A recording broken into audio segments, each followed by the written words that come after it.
nanga basobola kubatenga etambula mu weekend olunaku lwa mukaaga omukulu gwe bayita Champion Gudo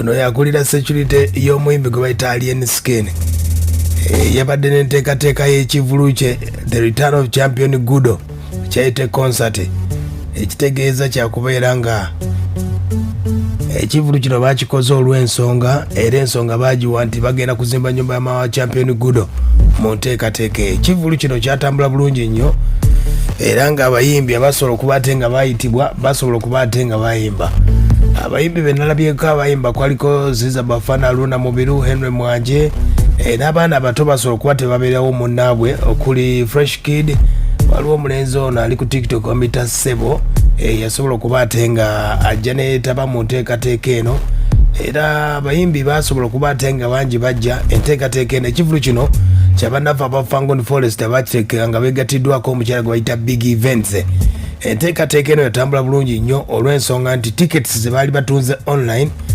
tickets zaawera ddala 12,000 wadde oba oliawo abantu tebaatuuka naye nga akasente ko mu kusookera ddala basobola okuba ate nga bafuna online era ng'omukulu Alien Skin akasente yakafunira ddala okusinziira ku bantu abagula tiketi ng'ekivu tekinnabaawo era enteekateeka eno olw'ensonga nti baali bayina okuzimba ennyumba banafu aba Century Properties basobola okuba ate nga Champion Gudo bamuwa ekyapa batandikireko okuzimba awo nno n'olaba nti enteekateeka egenda kuba ate ng'etandika abantu bangi nnyo bavuddeyo ne bategeeza nti Alien Skin okutegeka ekivulu kino yalibadde ekivulu kino oba oliawo yalibadde okutegeka ekivulu yalibaddemu azimbamu ennyumba naye ayinza okuba ye yayina kyayagala okuba ate ng'alaga bangi bategeeza nti Alien Skin yali akuba jjinja mu Kisakalabe oba bannayuganda bakyamwagala okuva liwe weyayisaamu omukulu eggaali oba oliawo kati enteekateeka eyo n'agiyisaamu Champion Gudo turn up yo abantu baali batonotono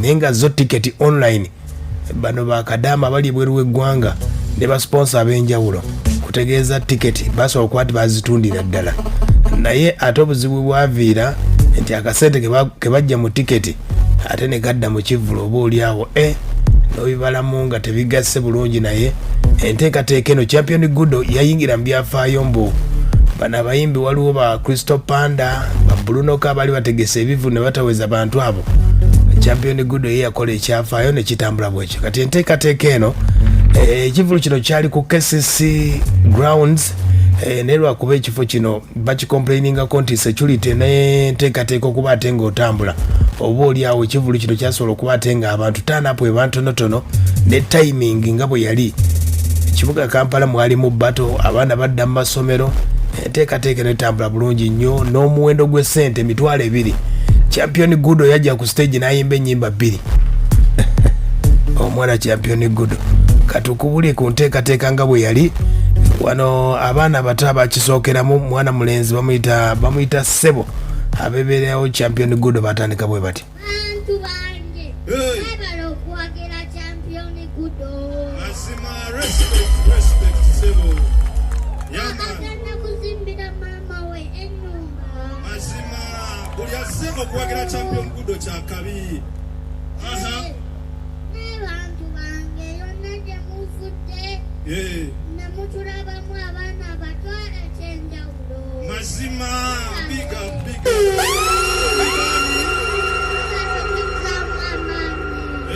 bebale bazaamu maanyi kituufu nnyo ekyo anko mwebala okuwagira Champion Gudo mazima mwebala okujja okumulaba mazima bazze bambi mukama abaddizeewo omusoka mukube mu bukalo mazima aya basi bamuyita Sebo Fresh Kid n'abakuba freestyle yali yeetabwa ennyo yo,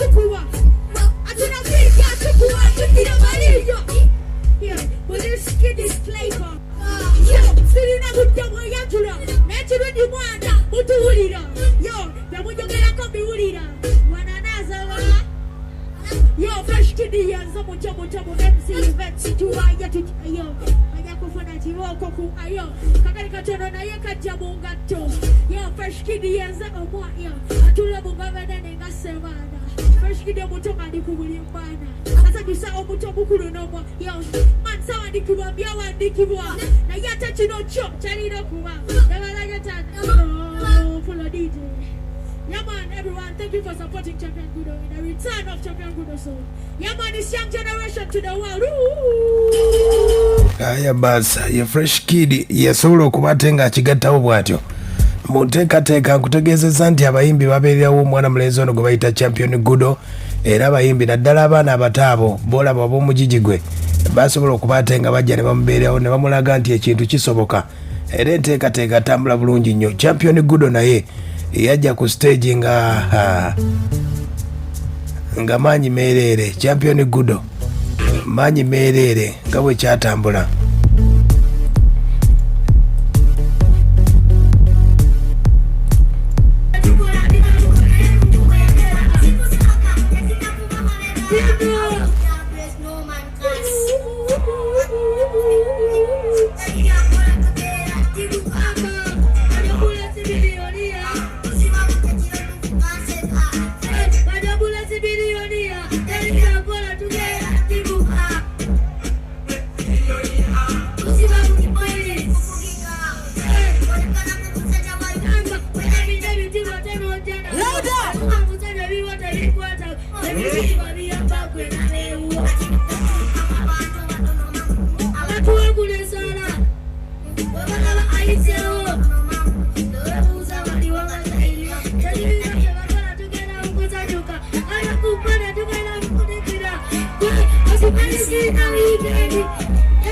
Ya basi osobola okubatenga akitambuza mwana mulenzi oyo gwe bayita Champion Gudo. Alien skin.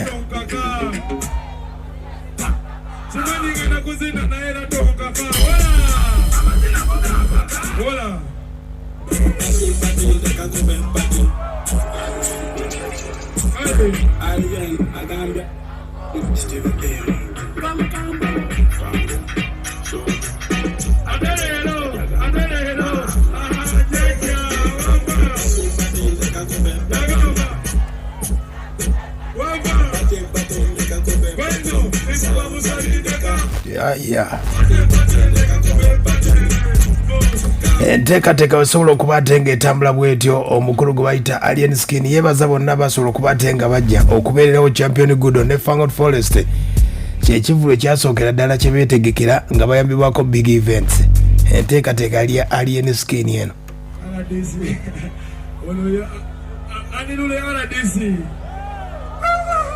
Ghetto is talent. Ghetto. We are here for the ghetto. Ghetto. Jakabi aladesi. Ola dosayo. Ndaleko kwa machawalo. Amacha mazeyo. Amacha. Shingo vimba nayo. Wafunyembo. Amacha mwana. Amacha yono boy. Oshekede yono. Amacha oli championi. Oshekela mwana. Ayo babyena mubuza nabitegera amacha. Nkoboze. Omukulu bazena yeoba yasamire muri. Amacha. Soko bakaka ntwala. Nenga mwana tuwena kwebaza mwena mwana asodo okujja. Ne mu supportinga Champion Gudo. Otegera okujjako ne mu supportinga ne show ya Fango ne sose. Tana pute bambe. Siwe chini. Baba le kujja mu bungi kubana de mani. Tugenda kaba motokolachi. Kutoka komba.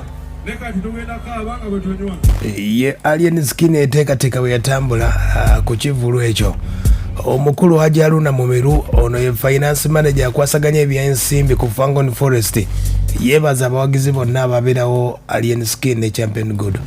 Tumi kubanga kibanga omwana wa myaka 9 kuba shobeti kitegeera ate ndoza kibadde nakwebaza bwebaza kitegeera kwebaza bantu batubeereddewo batuwadde ssente. Ekigamba waliwo abantu abatuwadde ssente abaguze emmeeza honale bonsereko royo miliki yatuwadde miliyoni 10. Buli omu maama Pina yaguze bangi abaguze n'abataddemu amaanyi nammwe bennyini Hajaluna mu birunga yebaza abawagizi abagamba nti ekivulu kyasaza alien skin oba Champion Gudo abazzeemu bw'ate. Naye bambi manyi mu bizinesi sibera nze muntu mukulu ate simanyi nnyo okuwala naye kitegeereze alien mukwano gwa nesinze nanyiki fango nikati bisinga yakola ki yabirina nze ndi mukwano gwe era amwagaliza mu bimu mu advisinga ewaawo nti enosho nazze nga ekoze eki egenzeeko mu maaso naye agirangidde obudde butono naye ate nebira successful ekyo kyamaanyi. Aya basi Hajaluna Mubiru ayogedde ku bakulu bano okuli Abitex ne Bajjo abagamba nti alien skin wabbanga ttono nnyo tayinza na kuyimirizaawo kivulu abategeezezza bw'ati. Ekyo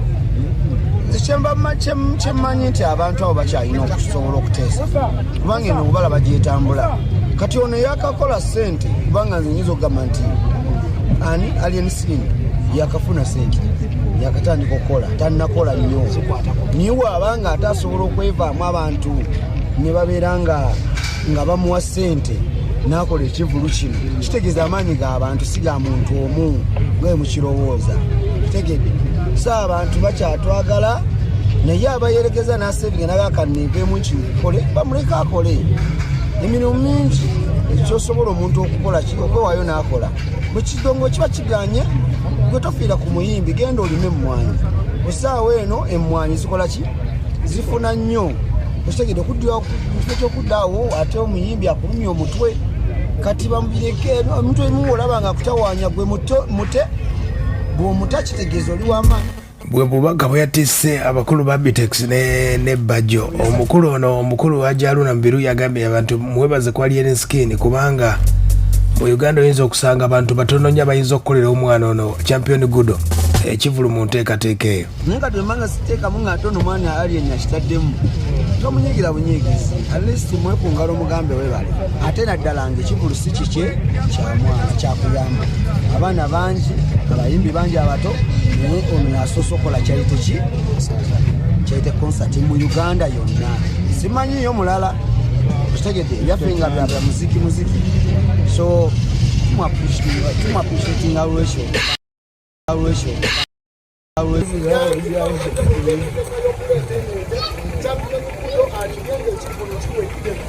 era simanyiira neeno abamuwalana kigenda kateekawa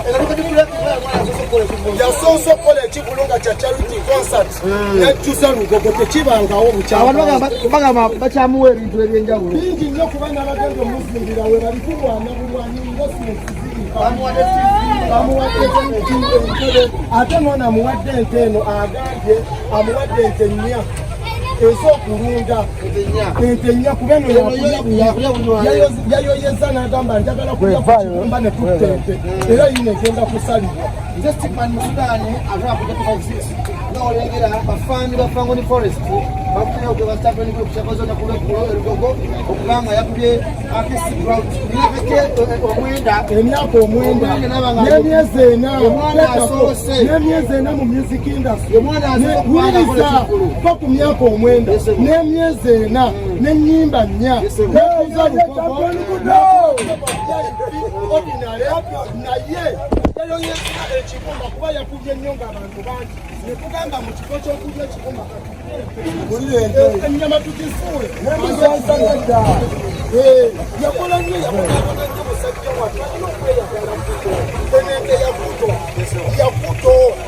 bino byakola limukica yakola ekete bino byakumyakateo agenda kubale imyaka omwenda n'emyesera Gudo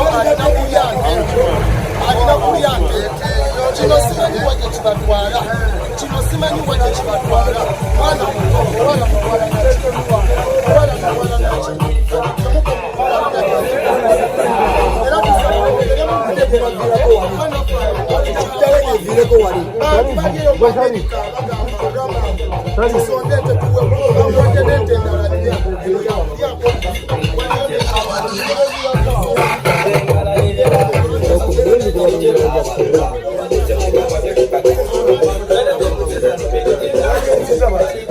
bagirinnyisiza era katupakinga wantu wati ne bateekako emmotoka ereeta nezemba kati eno bamugirya mugirye ze tugenda zikimanyi nazo ewali kyetuleka neka ekitundu kirunde katugenda kulya nte n'embuzi watugenda kulya nte yokka naawe tujja kuli musiraamu atandise faamu anti faamu etandise kati ezo tulina ente 3 zofa mulabako emu naye tulina 3 tulina ente 3 endala tuzikima mbalala endala eri Masaka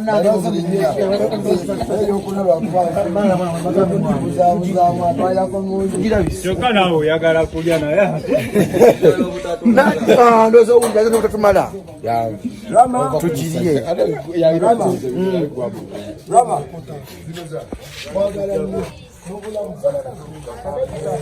engeri Gudo gye yakooye eriyo abakyala basatu n'owokuna Justin nange twagamba Julius Judith Mukasa ne Justin ono besage nange nekugamba engeri Gudo gyakooye ennyo ng'avudde mu kivulo ate nga namuwulira ayoyo okulya ku kibumba ky'ente just kapisi ne tugamba katumuleetere ente namba aliemu ekibumba olengedde ekirowoozo tujje mu kibumba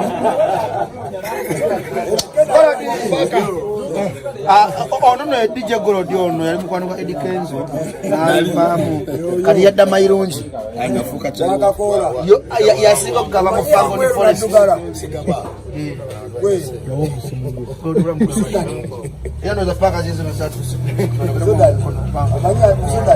Manya ali wa brown kati yafuna. Omwana huyu atuse. Owembuzi. Ayikaro. Sema jaza nete. Kalino la bayo. Owembuzi. Oso kutubiza embuzi ya fenga namba na tusalamu ente. Why? Sebo. Sebo. Hello. Mukulu. Bakubuuza sebe kibuuzo. Nenda tusoojisala ne tujoocha. Sobola gisala. Tujoocha lero. Sobola jacha lero bagisala ne bajoocha. Kibuuza. Osokuza embuzi ya fenga namba tusoa tujja mwente embuzi tujja weekejja.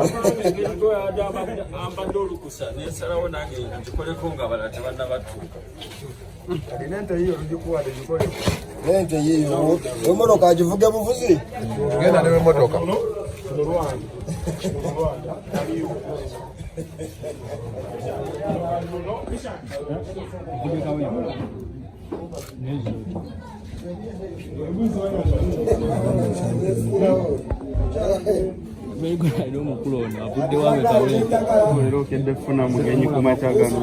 naye yewoneza omuyaye agukubye omugupaka wa ati amusaddayo ati amumanyi omulaba yagikubye keepu aswati Inge wamwe muri baba.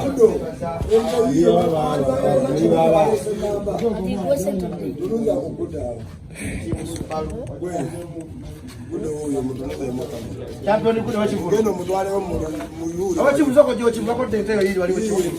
Eni murume wali abagala wali live wali. Manajari. Sepas temulengete. Bugamba ki sepas.